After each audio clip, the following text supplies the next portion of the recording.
Cuando se calma el bullicio de la ciudad y se van apagando las luces de la casa, se enciende la luz del entendimiento.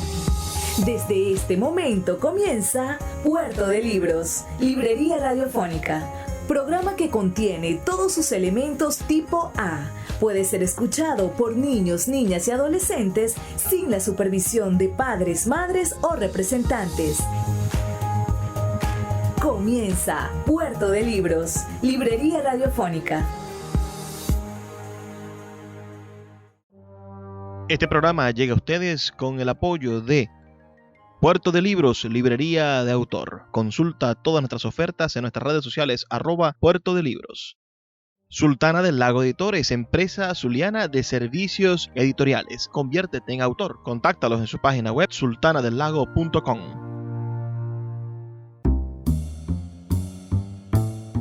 Bienvenidos a Puerto de Libros, Librería Radiofónica. Les habla Luis Peroso Cervantes, quien de lunes a viernes, de 9 a 10 de la noche, trae para ustedes este programa a través de la Red Nacional de Emisoras Radio Fe y Alegría. 23 emisoras conectadas para llegar a sus hogares con buenos libros, con buenas excusas para aumentar el depósito de nuestro criterio y sin duda con ideas para hacer de nuestro país un mejor país a través de la formación, de la lectura de los libros. La noche de hoy estaremos compartiendo con un profesor de la Universidad del Zulia, un hombre dedicado al mundo de la educación, precisamente. Pero no solamente eso, también un hombre que ha utilizado la educación como una forma de lucha social, de poder reivindicar y conseguir puentes que hagan de la sociedad venezolana un espacio, digamos, más habitable para nuestras esperanzas, porque las esperanzas necesitan tener terreno fértil en el cual crecer y convertirse en realidad. La noche de hoy vamos a compartir con el profesor Osmar Guanipa, quien es profesor de la Facultad de Humanidades y Educación de la Universidad del Zulia. Profesor, por favor, denle un saludo a nuestra audiencia aquí en Puerto de Libros, Librería Radiofónica. Muy buenas noches, amigo Luis. Gracias por la invitación. Un saludo pues a todos los radioescuchas y me place pues de verdad poder compartir con todos este grato momento, una experiencia realmente motivadora e interesante para aquellos que somos, si se quiere, invisibles en el mundo de las artes, en el mundo del conocimiento y dedicados directamente al aula, directamente al espacio académico, al centro de formación del individuo, como lo es nuestra ilustre Universidad del Zulia, amigo Luis. 1966, profe, es su año de nacimiento. Y bueno, quizá uno no elige en qué país nacer, ni tampoco la fecha en que va a nacer, pero sin duda ese elemento fortuito de haber nacido nos da la posibilidad de convertirnos en testigos de épocas, en testigos de movimientos, de sucesos, de ideas y de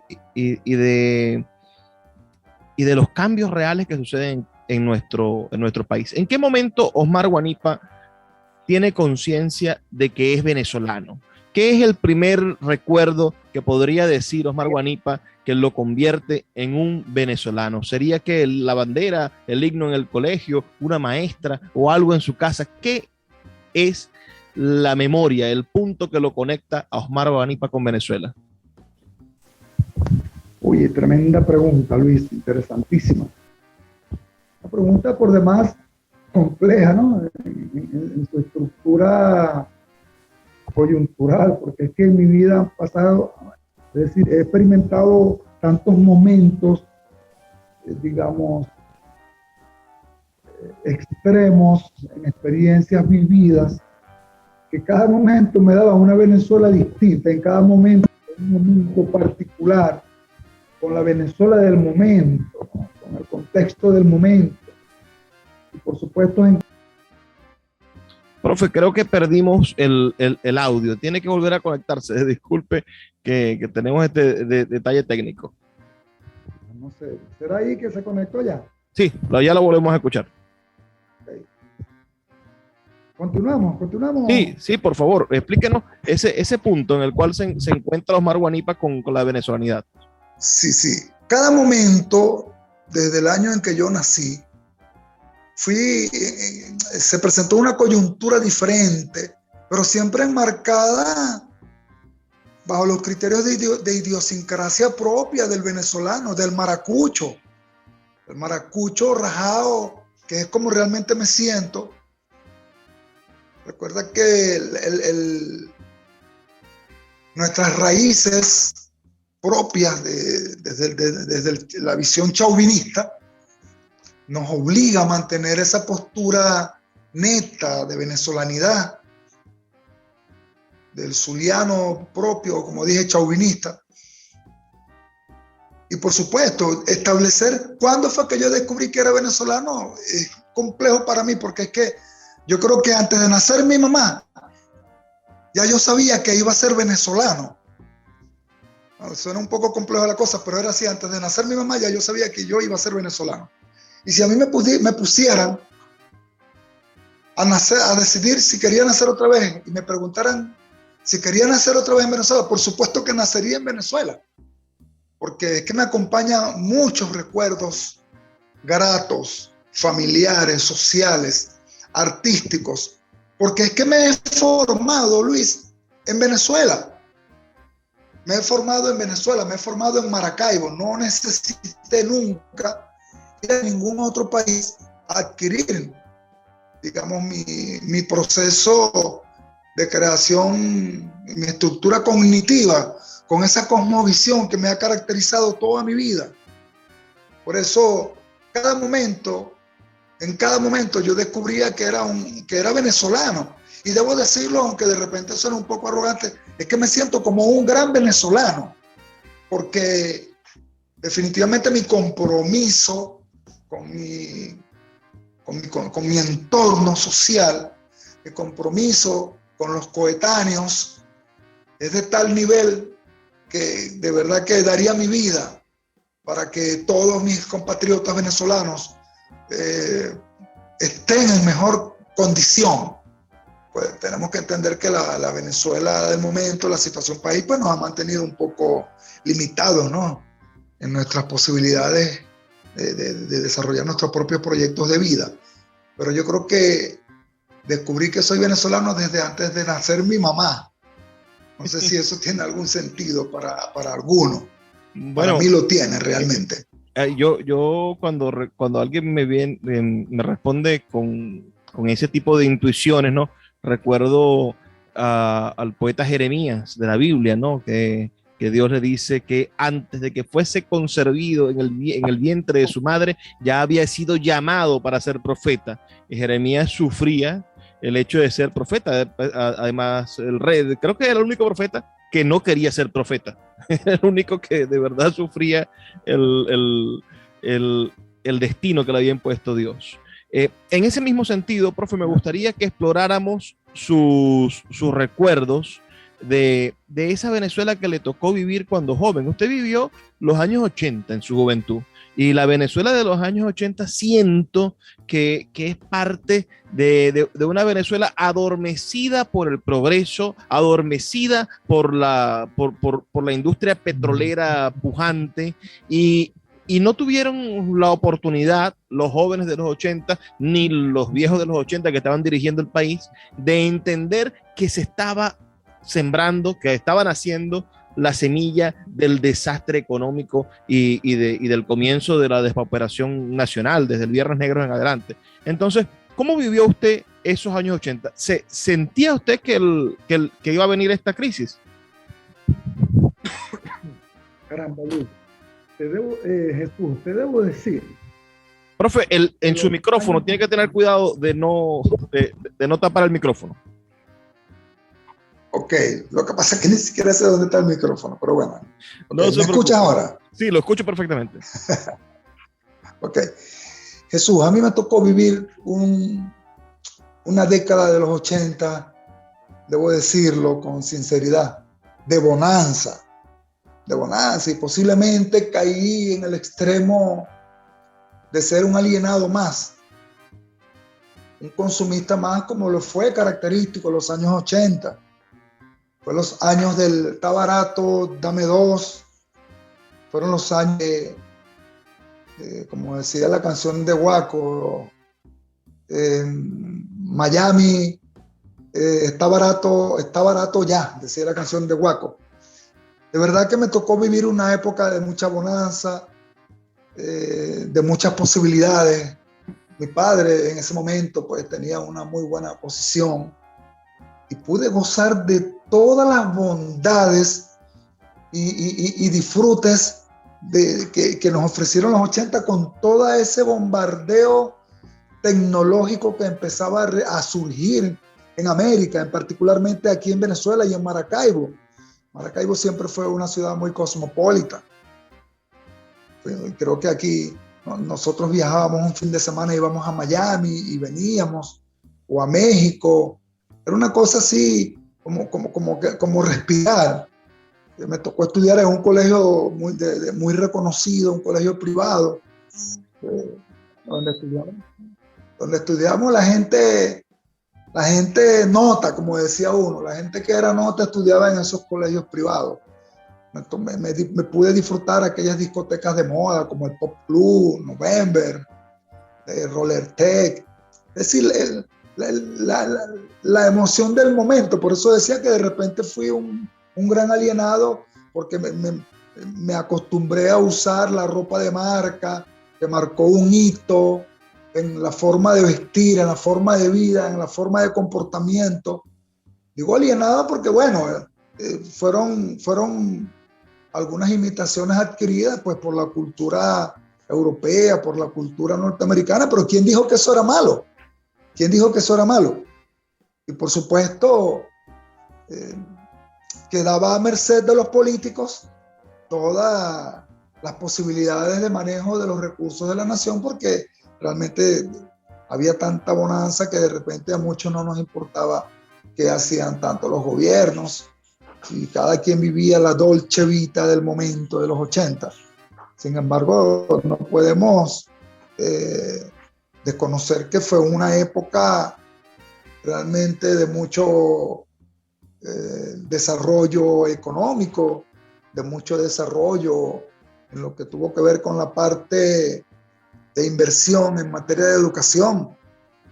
Hubo momentos importantes, ¿no?, en la construcción de nuevos diseños curriculares para la mejora del sistema y la enseñanza educativa, la enseñanza de nuevas formas, nuevas teorías que iban resurgiendo, pues iban llegando.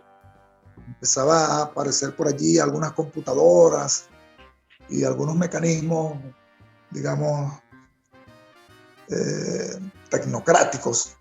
Profe, lo voy a detener porque tenemos que hacer una pequeña pausa. Son solamente 2 minutos para escuchar los mensajes de Radio Fe y Alegría, pero en la próxima parte me gustaría que habláramos ya sobre su desarrollo profesional. Y los que me están escuchando, bueno, van a conocer un poco de cuál es el currículo de nuestro invitado de la noche de hoy. Escuchas Puerto de Libros con el poeta Luis Peroso Cervantes.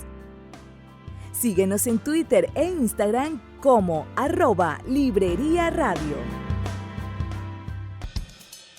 La librería Puerto de Libros, librería de autor, ya se encuentra en el Teatro Baral de Maracaibo. Puedes acercarte al maravilloso espacio del café del Teatro Baral y allí vas a encontrar un repertorio gigantesco de libros de nuestra librería Puerto de Libros, librería de autor. También puedes solicitar cualquiera de nuestros títulos a través de nuestra página web puertodelibros.com.be o a través de nuestras redes sociales, especialmente Instagram, @Puerto de Libros en Facebook, Twitter e Instagram. Puerto de Libros, la mayor librería virtual de Venezuela y ahora también en el Teatro Baral, patrimonio cultural de nuestro país. El poeta Luis Peroso Cervantes le acompaña en Puerto de Libros, librería radiofónica, por Radio Fe y Alegría, con todas las voces.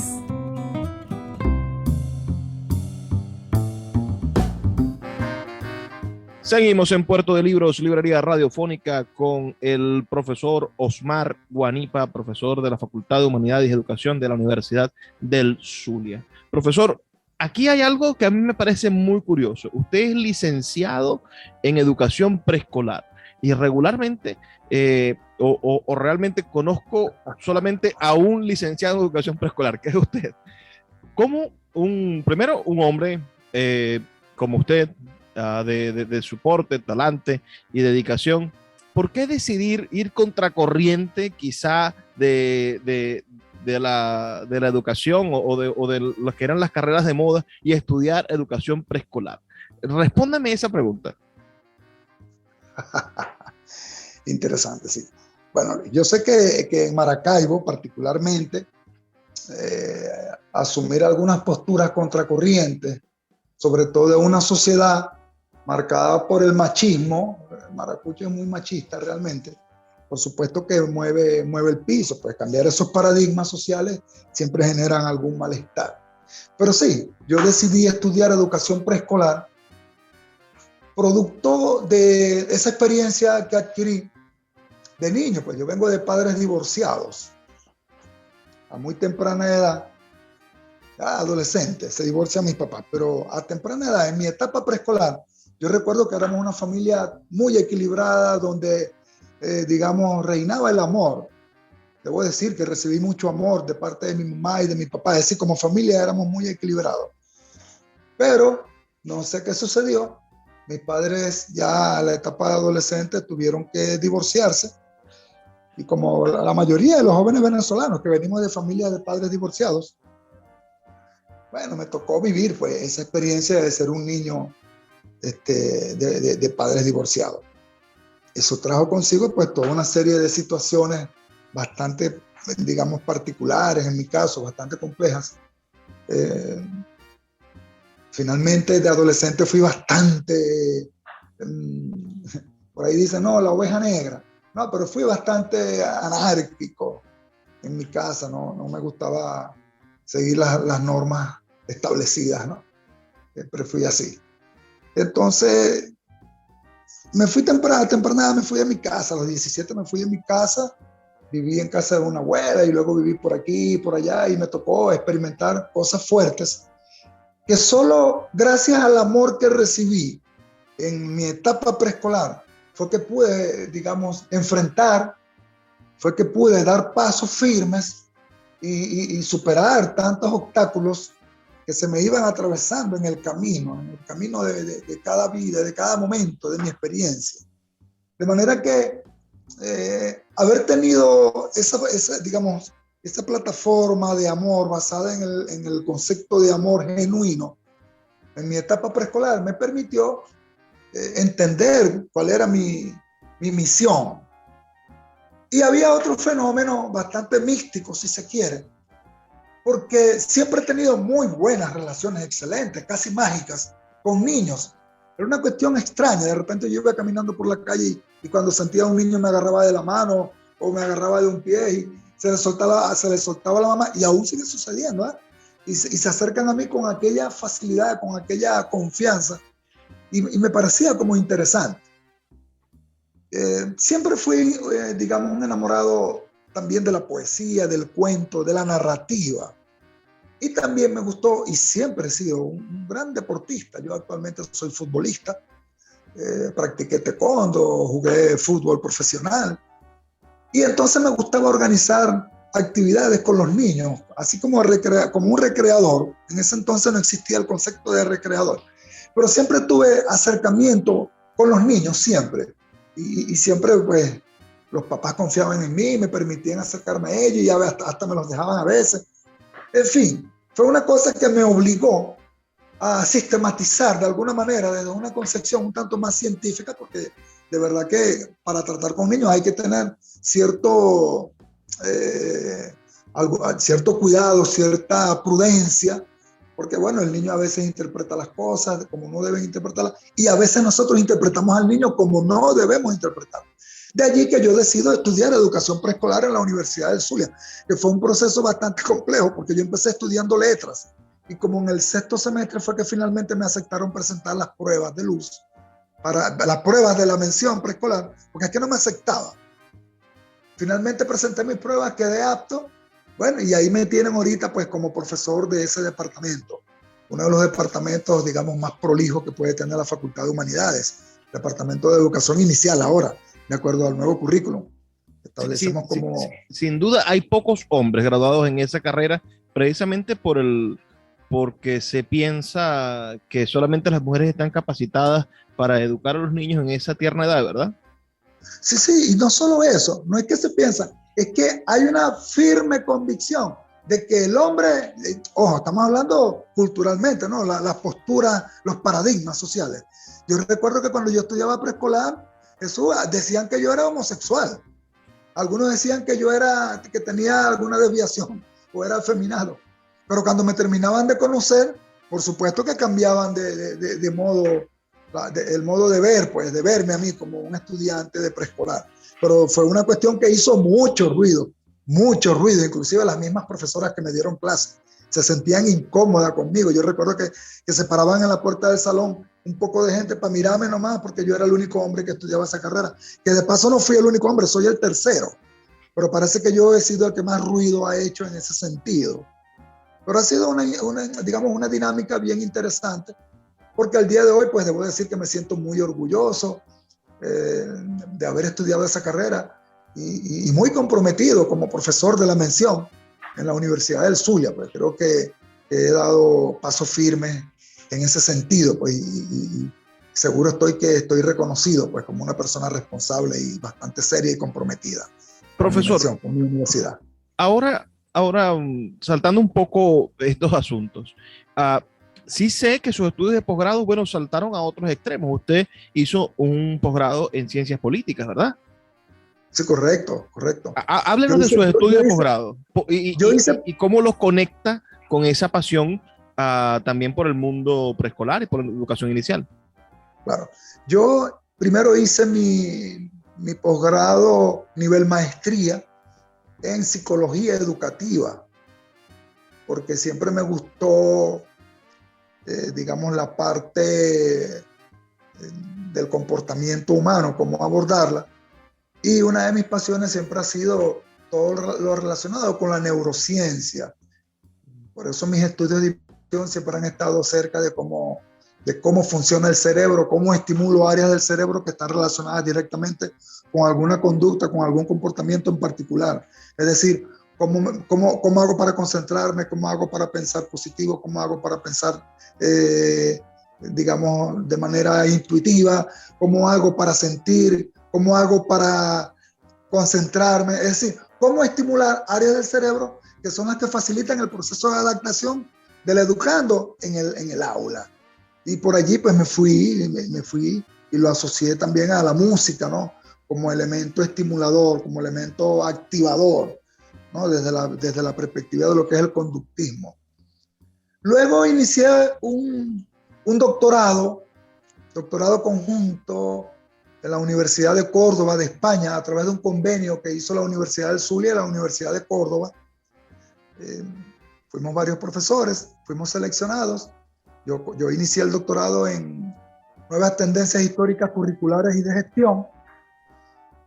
Iniciamos el doctorado, terminé la escolaridad y al momento de ir a defender la tesis doctoral, entra Venezuela pues en esa crisis financiera que no permitió que la mayoría de los que iniciamos ese doctorado nos fuéramos a España a poder defender la tesis doctoral. De allí que quedé con la semilla de continuar mis estudios, porque bueno, un profesor universitario nunca termina su proceso de formación. Yo continué entonces, inmediatamente me inscribo en el doctorado en ciencias políticas, porque la política es otra de mis pasiones. Jesús, fíjate que a los 15 años ya yo militaba en el MEP. Desde los 15 años yo militaba en el MEP cuando era candidato Prieto Figueroa, el maestro Prieto. Dirigía el partido aquí en el Zulia, en Maracaibo, el doctor Villapol Morales. Creo que no era doctor, creo que era maestro también. Villapol Morales, que era una gran persona, tenía una visión de futuro político extrema. Recuerdo que él decía, a estos jóvenes no me los toquen ni con el pétalo de una flor, porque este es el futuro de la política venezolana. Y yo creo que no se equivocó, al menos conmigo no creo que se equivocó.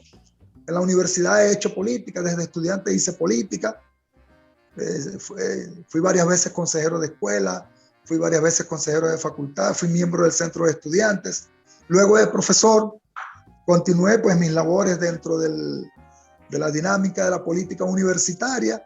Allí repetí también ya como consejero de escuela y de facultad. Llegué a ser secretario de la Asociación de Profesores de la Universidad del Zulia y actualmente soy presidente de la Asociación de Profesores de la Universidad del Zulia, APUS, en la seccional de la Facultad de Humanidades y Educación. Es una labor que hemos tenido pues un poco bastante cuesta arriba porque, bueno, todos saben lo que representa en la Venezuela de hoy el trabajo gremial. Tenemos un sistema que impide el desarrollo democrático de las distintas organizaciones gremiales para buscar las reivindicaciones que por ley le corresponden a todos pues, los agremiados que participan. Pero, te repito, siempre he hecho política, siempre he estado inmerso en el mundo de la política. Entonces nos encontramos con un licenciado en educación inicial, en ese momento educación preescolar, que se ha especializado en psicología educativa y que ha obtenido un doctorado en ciencias políticas. Este hombre también entonces se convierte en un luchador social, porque yo mismo lo pude ver aupando a los estudiantes a convertirse en líderes en la formación de un proyecto tan importante como el proyecto de autodesarrollo en la Facultad de Humanidades, dándole la capacidad a los estudiantes de enseñar su conocimiento y de compartir conocimiento entre ellos. Estos asuntos y muchos más los vamos a tratar en la siguiente parte de esta entrevista, en el siguiente segmento. Vamos a hacer una pequeña pausa. Para aquellos que nos están escuchando, por favor, y quieren enviar sus comentarios, háganlo al 0424 672-3597, 0424-672-3597, o a nuestras redes sociales, @Librería Radio en Twitter y en Instagram. Son 2 minutos y ya volvemos con más de Puerto de Libros, Librería Radiofónica. Escuchas Puerto de Libros con el poeta Luis Peroso Cervantes.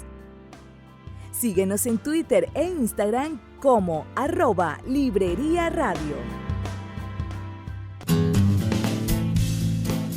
Sultana del Lago Editores es una empresa zuliana de servicios editoriales. Nuestro catálogo tiene más de 100 títulos de autores nacionales e internacionales. Además, somos la única editorial que presta servicios de impresión bajo demanda en Maracaibo. No necesitas invertir en grandes tirajes. Tus lectores pedirán tu libro, nosotros lo imprimiremos y tú obtendrás regalías. Por ello, también editamos internacionalmente en Amazon y Google Play Books. Conoce más en nuestra nueva página web www.sultanadelago.com o siguiéndonos en Instagram como @sultanadelago. El poeta Luis Peroso Cervantes le acompaña en Puerto de Libros, Librería Radiofónica, por Radio Fe y Alegría, con todas las voces.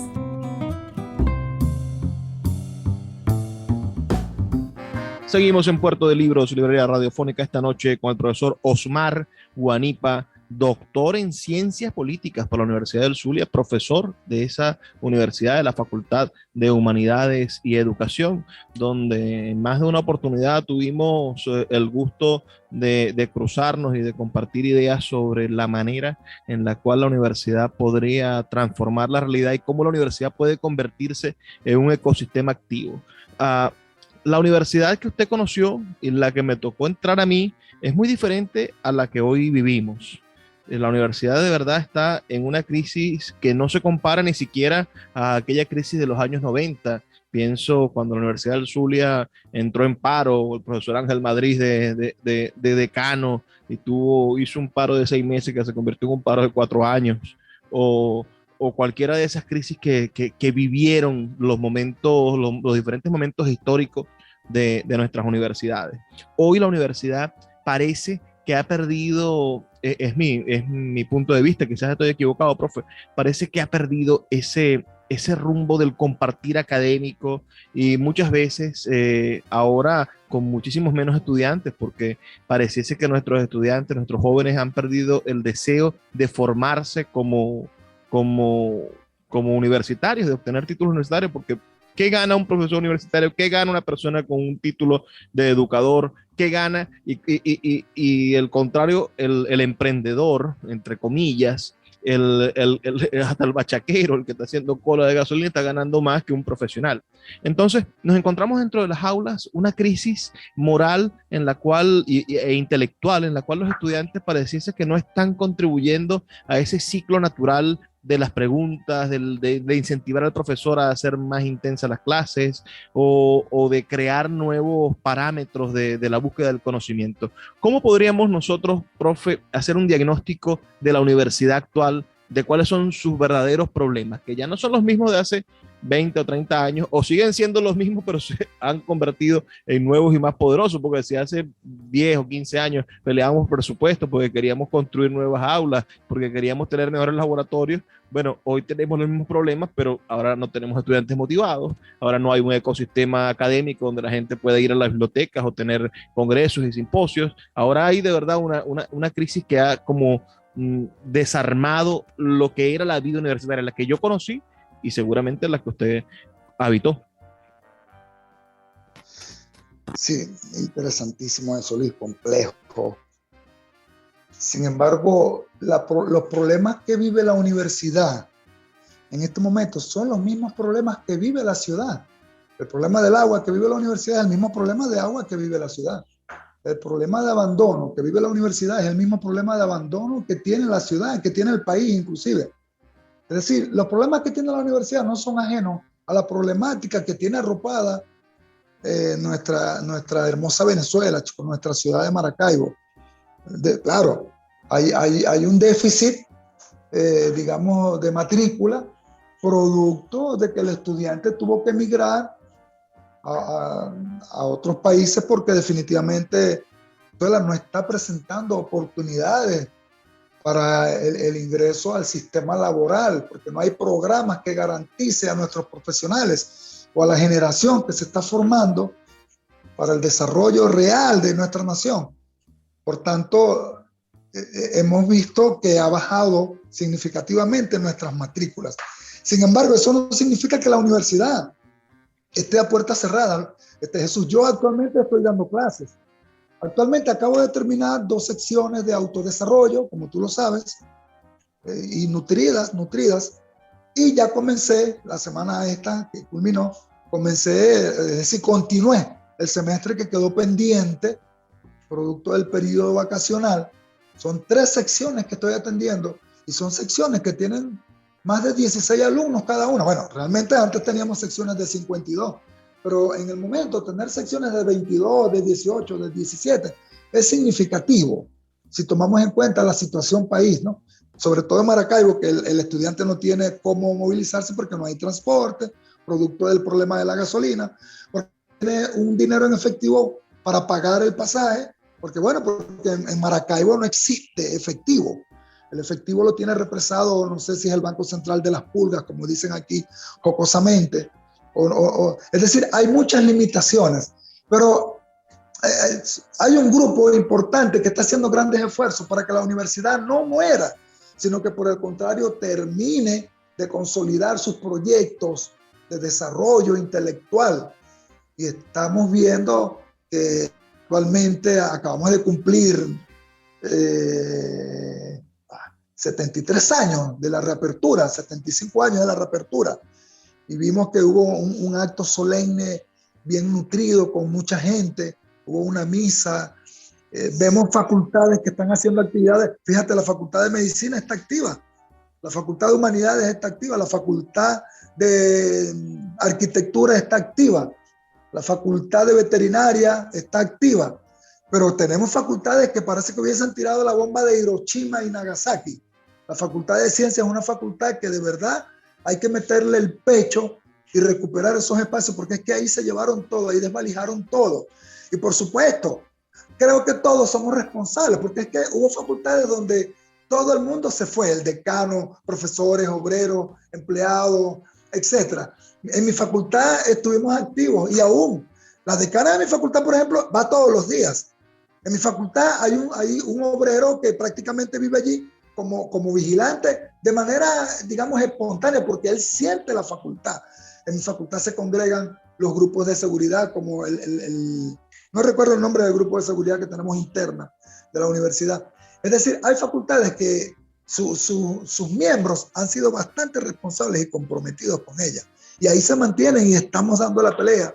Por supuesto, hay que dar una pelea un tanto más profunda, porque es que hay que luchar por nuestras reivindicaciones. Hay que exigirle al gobierno, de acuerdo al comentario que tú hacías, hay que exigirle que de verdad debe darnos un sueldo que de verdad nos represente. Profesor, ¿cuál sería el sueldo mínimo? El sueldo mínimo para un... Yo estaba leyendo hace unas horas una propuesta de unos gremialistas que decían que los maestros no se van a incorporar a las escuelas, hablo de los maestros de las escuelas básicas, si no les subían el sueldo a $200 mensuales.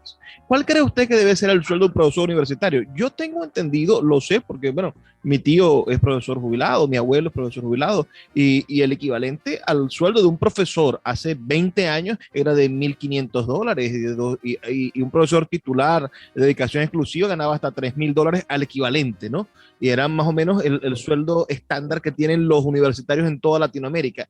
¿Cuál cree usted que debe ser el sueldo mínimo, usted como gremialista, que debería tener un profesor universitario para poderse abocar nuevamente a las aulas?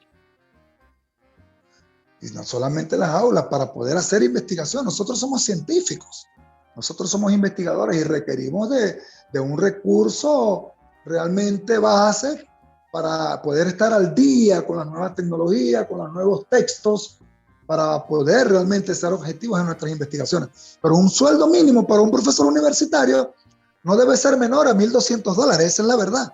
No debe ser menor a $1,200, porque todavía con $300 nosotros no daríamos para poder consolidarnos en nuestro quehacer académico, porque con $300 pudieras mantener más o menos tu carro, comprarle sus cauchos y uno que otro repuesto. Se iría solo en medio en parapetar tu vehículo, tu transporte personal. Pero entonces tú tienes que pagar el colegio de la niña, tú tienes que pagar, digamos, los servicios de internet, que son bastante costosos, ¿no? Con esto de ahora de la fibra óptica.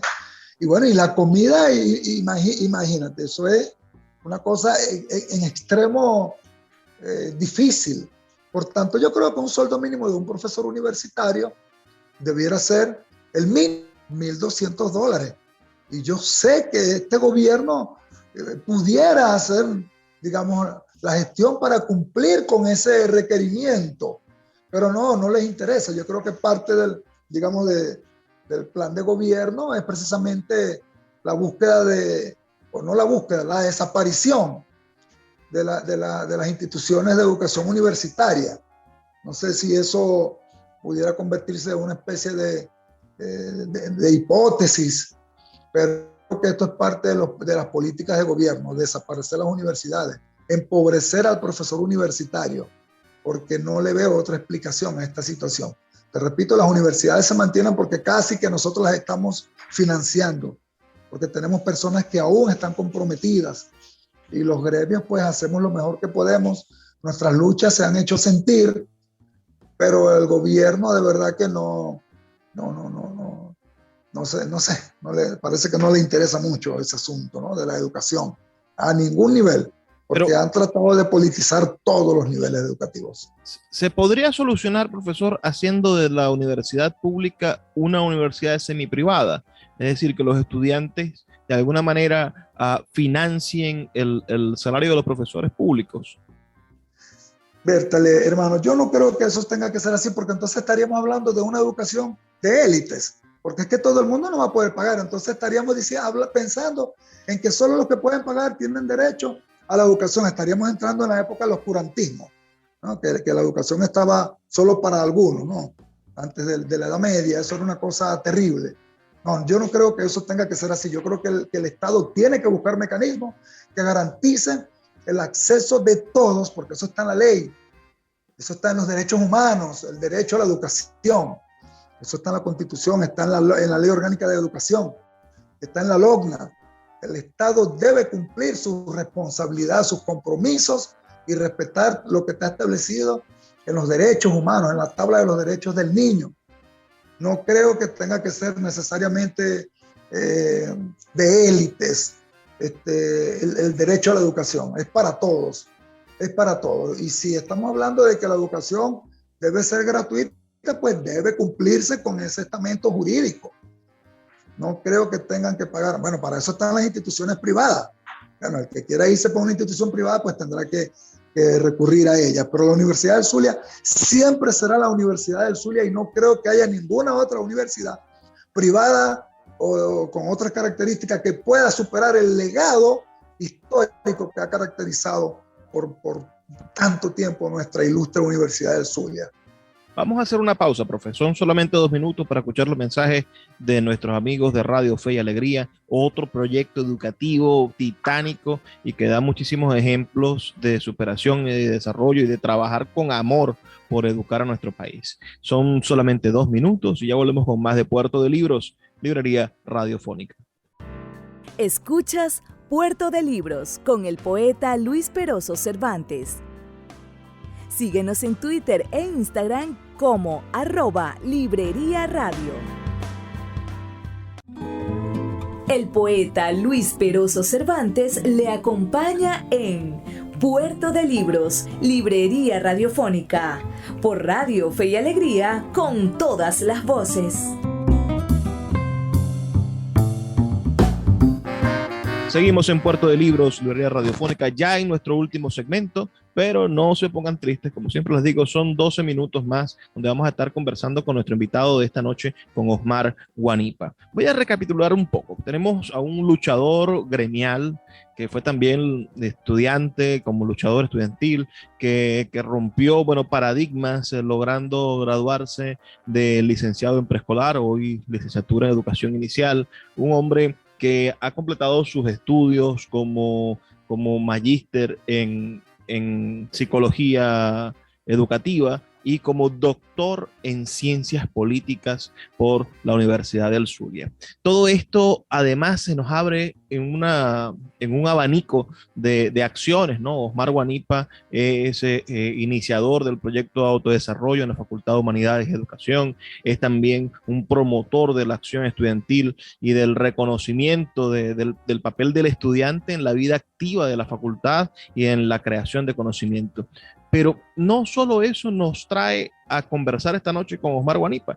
También Osmar Guanipa está postulando su nombre en este proceso electoral venidero el 21 de noviembre como candidato al Consejo Municipal de Maracaibo por una alianza de partidos verdaderamente interesante. Está allí encabezada esta alianza por Fuerza Vecinal, ese partido del que hemos venido conversando en este programa, pero también por la Alianza del Lápiz, que es un partido que impulsa la educación. También está Unión y Progreso, está el partido Centrados con la Gente y está el partido Movimiento Republicano. 6 partidos están apoyando la candidatura de Osmar Guanipa como concejal de Maracaibo. ¿Qué puede ofrecerle Osmar Guanipa, licenciado en educación inicial y doctor en ciencias políticas, a la ciudad de Maracaibo? ¿Qué proyectos o qué visión diferente un académico, un gremialista de la academia como Osmar Guanipa puede ofrecer a este municipio? Y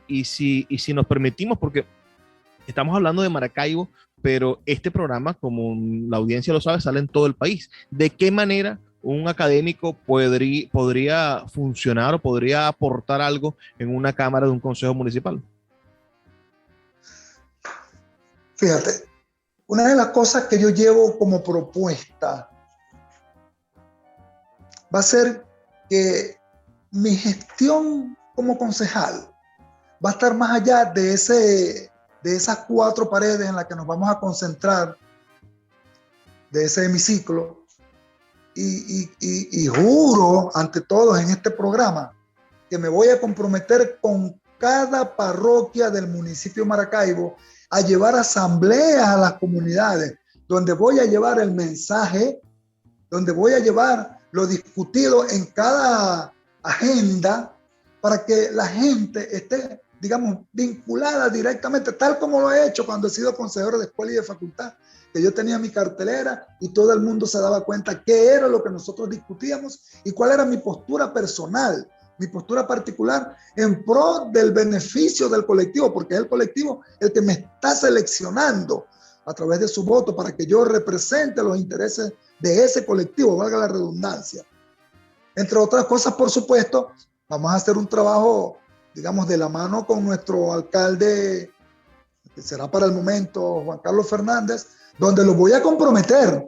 Es decir, no solamente se trata de llevar a Juan Carlos alcalde, sino que ¿qué vamos a hacer después que él sea alcalde? O sea, es decir, luchar porque el compromiso desde la alcaldía y de todos los parlamentarios que vamos a estar en ese hemiciclo, hagamos cumplir lo que por derecho, digamos, en los estatutos establecidos, en todo lo que tiene que ver con los compromisos de la alcaldía y la municipalidad, se lleven a cabo por proyectos donde todo el mundo tendrá una voz cantante a través de mi persona.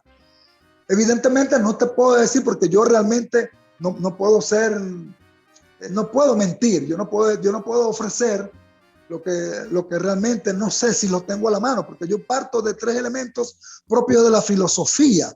Hay 3 corrientes de la filosofía que son las que yo voy a considerar, entre ellas el realismo, ¿ya? El realismo, el idealismo y el pragmatismo. Es decir, yo puedo llevar un sueño de proyecto, el ideal, ¿qué quisiera yo hacer para que en Maracaibo todos vivamos como debe ser, con calidad de vida?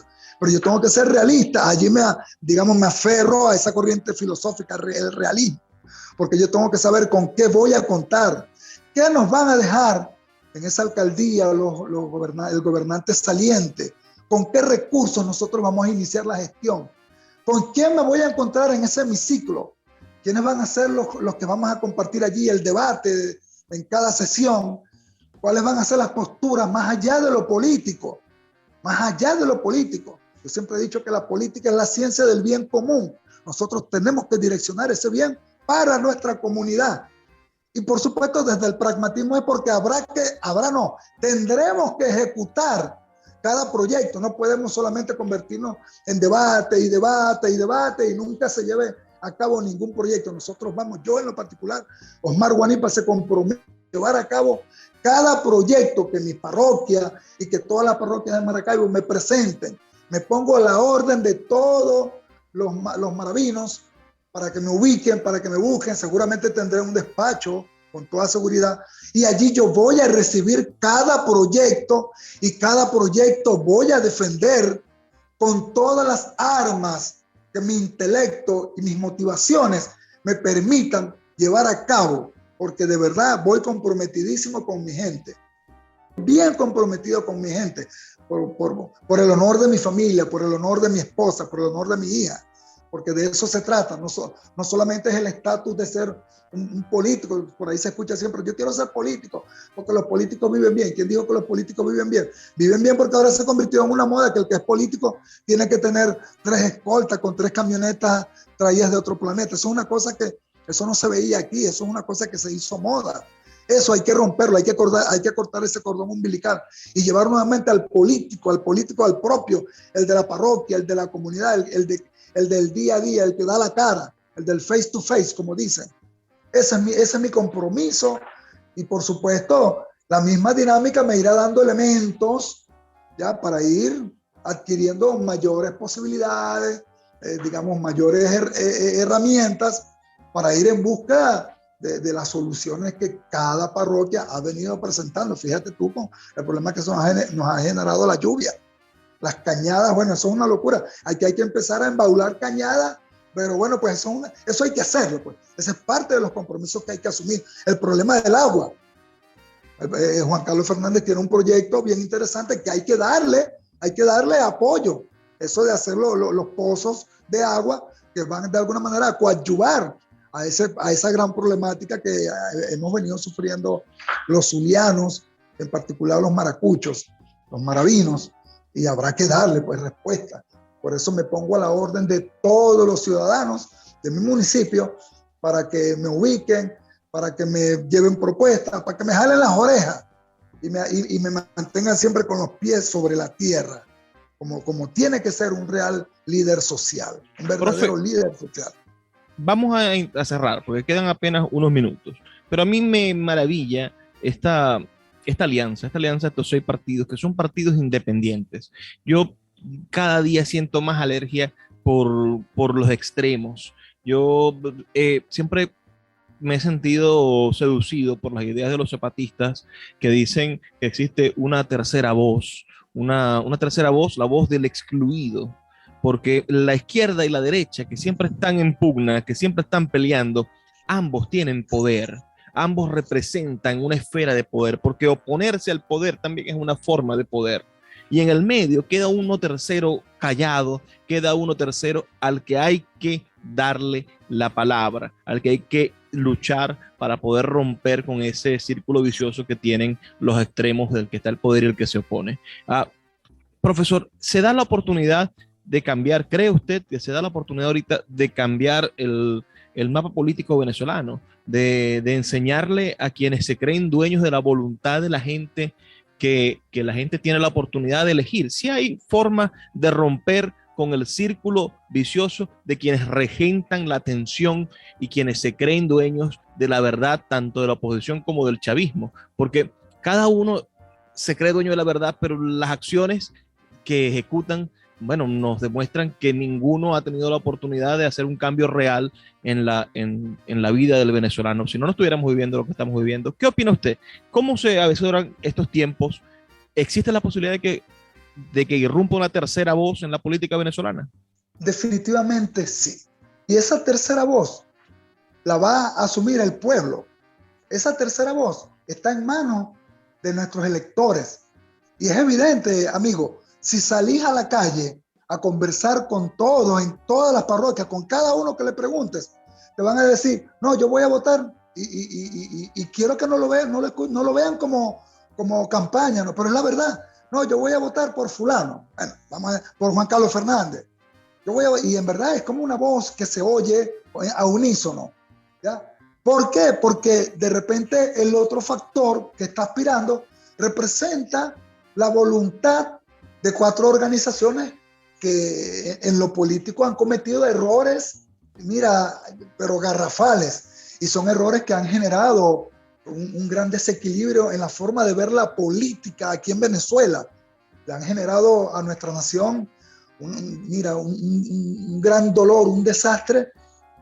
Y cuando digo factores, me refiero a todos, el gobierno de turno y su régimen, y todo este grupo de partidos políticos tradicionales que de verdad ya la gente no cree en ellos. Fíjate tú los resultados de las primarias que hicieron. Nos vamos a dar cuenta, por ejemplo, que Primero Justicia no metió ningún candidato por ninguna parte, pero es que nosotros venimos de ser víctimas de la postura de Juan Pablo Guanipa, por ejemplo.